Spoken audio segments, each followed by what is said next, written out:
The MacBook Pro 16, a monster computer that was released in, dang, what feels just about like a decade ago, November 2019.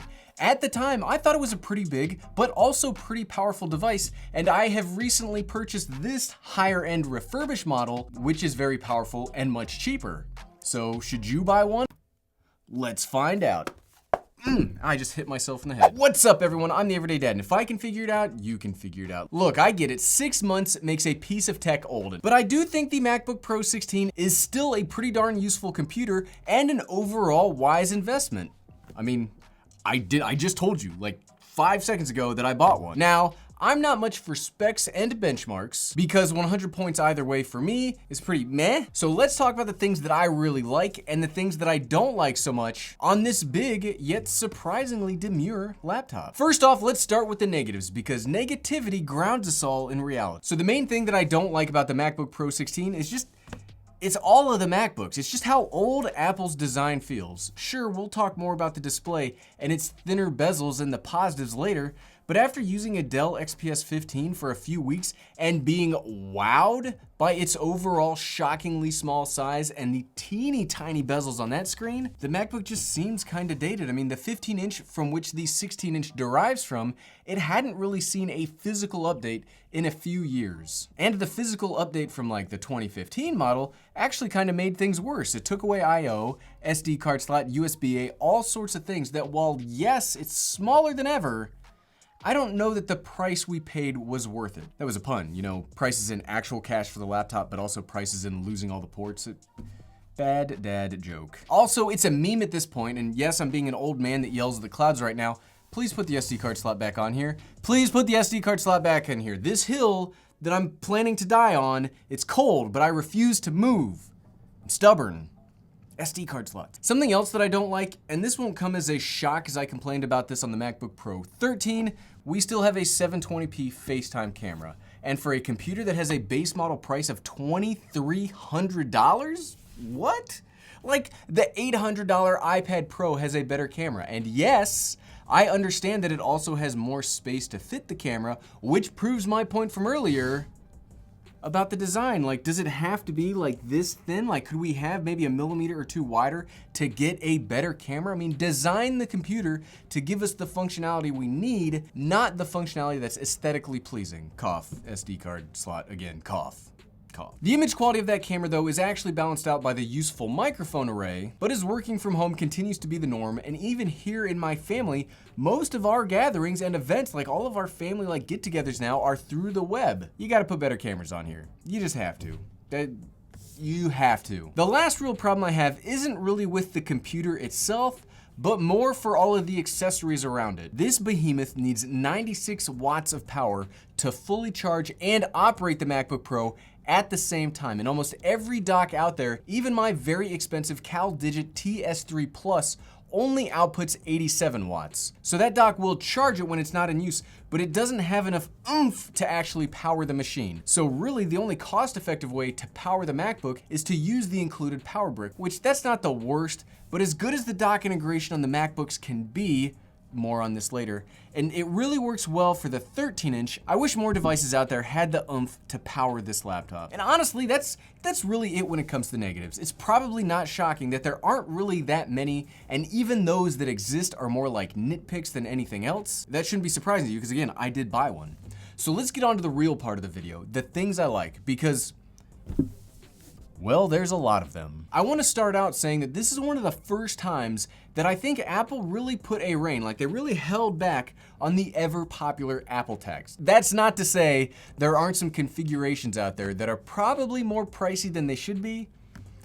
$800 for 64 gigabytes of RAM is basically double what you can find it for online. Okay, for the earlier section, that's another small negative. But besides that, even if you skip refurbished, which saved me a big chunk of money on my own personal device, for $2,300 at the base model, that's pretty competitive with other laptops offering the same functionality. Dedicated 4 gigabyte video card, fast SSD, high resolution screen, i7 processor. I mean, those are not cheap, even in Windows land. The big thing though, again, is you can buy refurbished straight from Apple and get it treated like a new device. same 14-day return policy, same 1-year warranty. And as we've seen here, when you buy refurbished, it shows up looking brand new. You can get a crazy spec'd out machine for less than the cost of one of their base models brand new. Like, that's a huge plus in the Apple department. Or you could just totally save money and get a refurbished base model because those go on real sale. I don't know why you would buy something else at this point. I'm a huge fan of buying used or refurbished gear. Heck, both of these cameras were used when I bought them and now my computer is refurbished. Save some money, people. Like, save some money. You can cutting edge, top of the line right now, you can get for much cheaper. The next thing I like based on those specs is the power. This laptop is powerful. I'm personally rocking the 8GB video card and the 2.4 GHz i9 processor, and it destroys all of my tasks. I now render video in way faster than real time, which is much faster than my iMac Pro was able to do it, which is why it's sitting in a box, patiently waiting out my lease period to end. Still gotta pay for it though, but the speed is worth that price that I have to pay for it twice, I guess. But not only video editing, every task can be handily accomplished by this combination of 8-core processor and lightning fast video card. I don't really game that much, and I don't recommend that you do either from a macOS computer, but if you're stubborn and you can find a game to run, it will do okay here. Something that combines with the power, and I don't really talk about that much, but I really need to start talking about it, the thermal performance. The laws of physics say that you can only shove so much power into a small laptop body before you'll have problems with the amount of heat that all of that power generates. And the best part of it is I haven't run into any thermal problems here on the MacBook. You can see here that even while we're rendering a 4K video for YouTube, the processor stays at a nice sustained level for the duration. There is no throttling, and yes, the fans kick on and you need that to vent the heat out of here. The performance never suffers. And that's awesome because this was a much bigger issue on the older 15-inch models with the same processor configuration. Another thing I said I'd mention earlier is I really like how well the included 4 Thunderbolt 3 ports work to turn this into an actual desktop rig. You only need a dongle, or you could splurge on a dock like I did, and you've got basically all of the power and functionality of an iMac right in the palm of your hand. And you can get really comfortable to work from home or take this on the go and work wherever. Normally, I mean, if we're being honest with each other, my cable management is an absolute nightmare. But right now, I only need 2 for power, right? I only need those 2 cables to actually go into my MacBook. Everything else plugs into the dock and I get all of the things I need. SD card, display, USB-A, USB-C, all of the functionality you could need without having to have a nightmare mess on my desk in there. There are, in all fairness, there are other devices out there that have Thunderbolt 3, but I really do prefer the way the MacBook takes advantage of it. It's really almost like a quasi-desktop experience. Nobody should be surprised with what I'm about to say.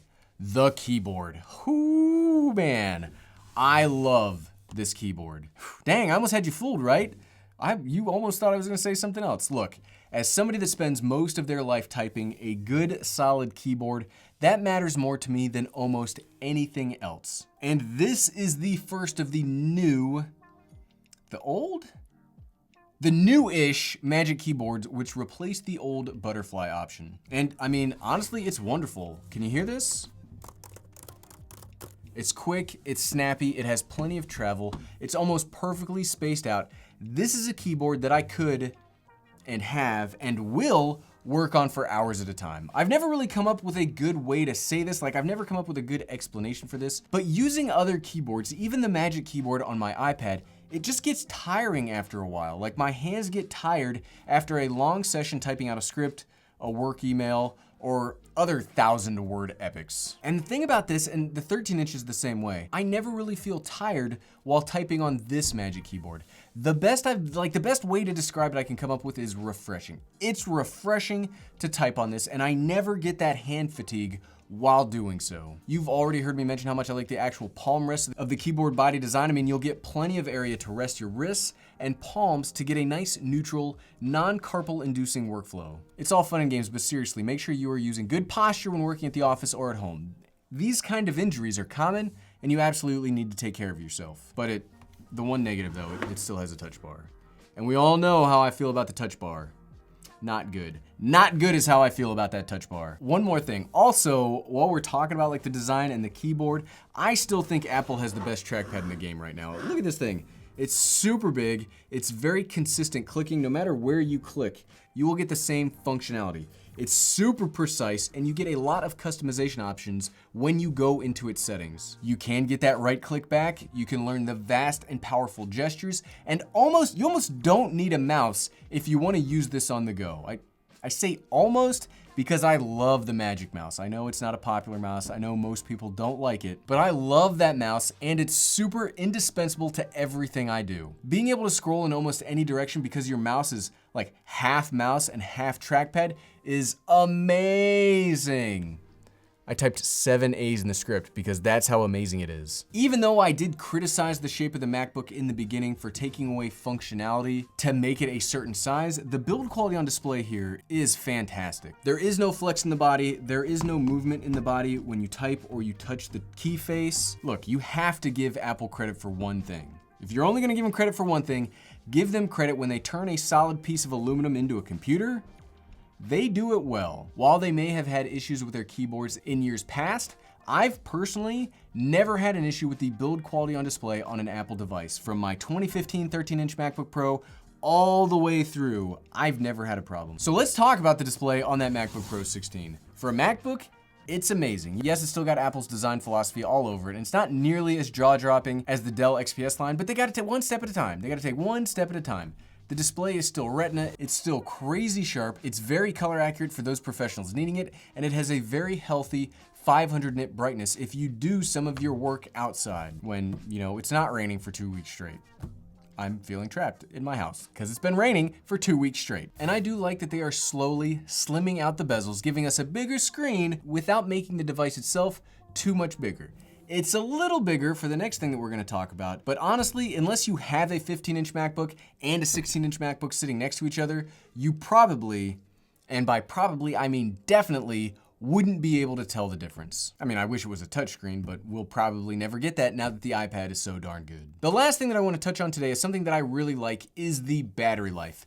Apple crammed in a 99.7 watt-hour battery into this computer, and that is below, and I mean just below what is allowed on an airline. Like, they basically put as big a battery as you could get in this thing. You easily get all day battery life here with normal usage habits, and even a pretty good showing if you are doing actual content creation on the go, which, as Apple doesn't throttle performance when not plugged into the wall, it makes it such an easy travel companion recommendation. That's one of the things that I really like about Apple computers is it's easy to recommend them for travel computers because it's a consistent experience no matter where you're at. But at the end of the day, so what, right? Should you get a MacBook Pro 16 even though there could be a new MacBook refresh on the horizon in the next few months?